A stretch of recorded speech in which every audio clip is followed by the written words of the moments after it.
Dacă ai 20.000 pe care i-ai strâns cu greu în 3-4 ani de muncă și singurul lucru pe care îl faci cu acești bani este să-ți achiziționezi o mașină, ai mari șanse să rămâi sărac pentru tot restul vieții. Salut și bine te-am găsit la lecția numărul 2 din Școala Altfel. Astăzi vom discuta despre circuitul banilor în natură, de ce bogații se îmbogățesc, iar săracii sărăcesc. La fel de bine, tot astăzi vom înțelege că cea mai importantă resursă este timpul, nu banul, pentru că este singura resursă neregenerabilă și procesul este unul ireversibil. Cel mai important este să învățăm cum să controlăm timpul. La ce mă refer când zic lucrurile astea? Fiți atenți aici. În mare majoritatea lui, noi astăzi cheltuim timp pentru a produce bani. Ori asta va face stăpân pe timpul nostru pe absolut oricine, mai puțin pe noi. Pe șeful nostru, pe stat, pe bancă, pe absolut oricine. Pentru a putea controla singura resursă neregenerabilă, pentru prima dată ar trebui să învățăm să controlăm banii. Tocmai pentru a nu mai cheltui timp pentru a-i produce. În momentul în care activele noastre vor produce mai mult decât cheltuielile, se numește că banii noștri vor fi produși de banii noștri. Iar noi nu va trebui să mai consumăm timp pentru a ne produce resursele financiare necesare. Când vom ajunge la acest nivel, se numește că deținem control asupra timpului nostru. Haideți să ne gândim logic. Un om muncește în medie cam 45 de ani într-o viață. Dacă ar accelera acest proces în prima parte a vieții și să presupunem în primii 20 de ani, ar crea aceste resurse regenerabile, și anume finanțele, care la rândul lor să creeze alți bani, astfel încât el să se rupă din acest proces și să nu mai fie nevoit să consume timp pentru a produce bani, ar câștiga restul de 25 de ani. N-am auzit pe nimeni niciodată să spună dacă aș putea da timpul înapoi, poate aș fi muncit mai mult sau poate aș fi petrecut mai puțin timp cu soția sau cu familia. Din contră, numai că procesul este unul ireversibil și ne dăm seama prea târziu de treaba asta. Adida, ce ar trebui să fac, încotro ar trebui să mă întreb, ce sunt acele active? Sunt convins că aveți multe întrebări în faza asta și urmează să le lămurim imediat. V-am promis încă de la început că vom discuta despre cele două clase sociale, și anume bogați și săraci, și care este circuitul banilor în natură. Se spune că 3 lucruri te definesc. Ce faci cu timpul tău, ce faci cu banii tăi și care sunt prietenii tăi. Aici întâlnim 3 tipologii de oameni, și anume cei săraci, care din venitul lunar reușesc să-și acopere cheltuielile fără a pune bani deoparte și fără a reuși să iasă din această cursă a șorcelui de la lună la lună, pentru că de cele mai multe ori ceea ce ei cheltuiesc este mai mult decât ceea ce ei câștigă. Există totuși câteva lucruri pe care cei săraci ar putea să le facă pentru a ieși din această cursă a șobolanului și le-am discutat mai pe larg în lecția 1.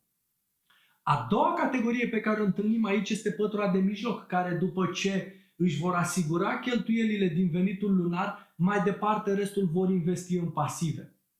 Ei bine, ei vor fi cuprinși între două sentimente, și anume frica de a pierde ceea ce au deja, ori asta îi va face să muncească din ce în ce mai mult și, bineînțeles, dorința de câștig și lăcomia să aibă din ce în ce mai mult. Astfel încât, cuprinși între două sentimente, vor alerga la infinit după falsa împlinire. Aceștia sunt emoționali când vine vorba de bani și vor ajunge să urască obiectele sau lucrurile achiziționate din propriile venituri pentru că își dau seama că este prețul plătit pentru alte oportunități. Și bineînțeles a treia categorie, și anume bogații. Aceștia, după ce și-au acoperit cheltuielile din venitul pe care l-au, vor investi banii rămași în active. Aceste active la rândul lor vor produce alți bani pe care îi vor reinvesti, abia apoi își vor cumpăra pasive. Cu alte cuvinte, bogații își vor cumpăra pasive din banii produși de banii lor. Deci, încă o dată, bogații își vor achiziționa pasive din banii produși de banii lor. Deși blamați, arătați cu degetul, de multe ori invidiați, aceștia repetă obsesiv următorul ciclu. Educație, evaluare oportunități, decizii. Nu sunt emoțional când vine vorba despre bani și pun banii să muncească pentru ei. Cu alte cuvinte, dacă ai 20.000 pe care i-ai strâns cu greu în 3-4 ani de muncă și singurul lucru pe care îl faci cu acești bani este să-ți achiziționezi o mașină, ai mari șanse să rămâi sărac pentru tot restul vieții. Bun, mai avem de răspuns la câteva întrebări, printre care și diferența dintre active și pasive. Cum probabil bine ați intuit, activele sunt cele care produc bani, pe când pasivele sunt cele care consumă bani. Și aici aș vrea să luăm câteva exemple. Haideți să luăm de exemplu apartamentul. Dacă noi astăzi stăm într-un apartament și locuim în el, acela este considerat un pasiv pentru că va cheltui bani pentru întreținerea lui. Pe când dacă același apartament îl închiriez, el va deveni un activ că îmi produce lunar un anumit randament. Același lucru se poate spune și despre o mașină și lista poate continua și despre un ceas și așa mai departe. Dacă mă achiziționez, de exemplu, un ceas care știu că va crește ca și valoare în timp, ok, îl pot considera un activ. Acum revenind la ideea de dinainte, bogații vor căuta să-și achiziționeze cât mai multe active, iar săracii și cei din clasa de mijloc își vor achiziționa cât mai multe pasive. Și anume case, mașini, telefoane pe care le vor întreține cu bani produși de ei. Mare atenție, cu bani produși de ei. Bine, Adi, da. Eu de-abia am ajuns cu banii la final de lună. Cum fac să investesc în aceste active? De unde le achiziționez? Care sunt cele mai bune? Și o grămadă de întrebări pe care sunt convins că le aveți. Stați liniștiți, vom discuta și despre aspectele astea în lecțiile următoare, pentru că fix de asta este creată școala altfel, tocmai pentru a ajuta în acest proces și pentru a crește educația în rândul românilor. Acum că știți care este diferența dintre active, pasive, bogați, săraci, cum să creăm mai mult timp, luați aceste informații împreună cu cele din lecția 1 și înmulțiți-le cu acțiunea, pentru că altfel ele vor fi egale cu 0. Gândiți-vă la mintea voastră ca la un GPS. Acesta vă va duce la destinație chiar dacă astăzi nu știți când să puneți frână, când să accelerați, când să faceți dreapta, când să faceți stânga și chiar dacă astăzi drumul nu vă este clar. Dar dacă ați setat destinația, mintea va funcționa precum un GPS și vă va duce la destinație. Dar pentru asta aveți nevoie de un GPS bun, nu-i așa? Gândiți-vă că ați călătorit și ați plecat la drum cu un GPS de slabă calitate, ieftin, fără semnal bun la satelit, cu un sistem greoi de operare, cu o grafică slabă. Poate nu veți ajunge niciodată la destinație. Vă veți enerva și vă veți întoarce din drum. Dar gândiți-vă că aveți un GPS performant, cu sateliți, cu ultimul sistem de operare. Vi l-au trimis ăștia de la NASA.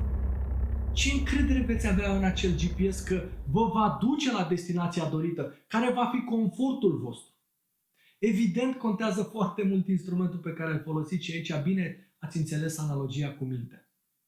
Foarte important este să vă bucurați de proces. Opriți pe drum, faceți o poză, mâncați un sandwich, dormiți noaptea într-o poieniță.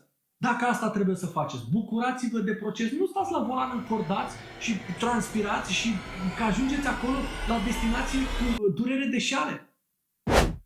Fii perseverent, învingeți temerile, disciplinează-te și ia-o de la capăt dacă este cazul. Nu uitați să te bucuri de proces și îți garantez că rezultatele nu vor înceta să apară. Data viitoare vom discuta despre mentalitatea potrivită pentru a ajunge la destinație, care sunt obiceiurile oamenilor de succes încă din prima oră a dimineții până când seara la culcare. Dacă ai ajuns până aici, misiunea ta este să transmiți informația mai departe și la persoane care poate încă nu au avut șansa să o urmărească. Nu uita să dai subscribe pentru că în felul ăsta voi pune umărul la creșterea educației în România. Te salut, ne vedem data viitoare!